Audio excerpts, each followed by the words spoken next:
Well guys, I'm gonna do this in the dark. I'm about to go to work, but I figure I'd give you guys a little surprise. Sorry, I'm on my camera all goofy.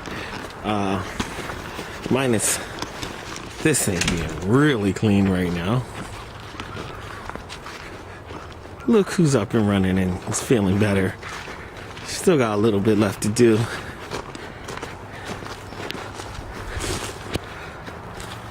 Definitely gotta go for paint, fountain fenders, but of course it's Christmas time, so I'm gonna wait to do any more body work or anything till after Christmas. I got these wheels on a steel, yup, IROC Reps ESRs on both my cars. Why? Because my OZs, Alegritas or whatever they're called, yeah, one's cracked. How about it? So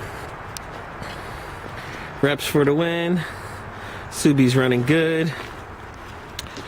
Still got to get this started. I'll probably start it, like I said, this after Christmas too. Stopped all progress on cars. So, all right, guys. I will catch up with you guys later. And anybody going to Import Expo, have fun, take a lot of pictures. I got to work. Bye.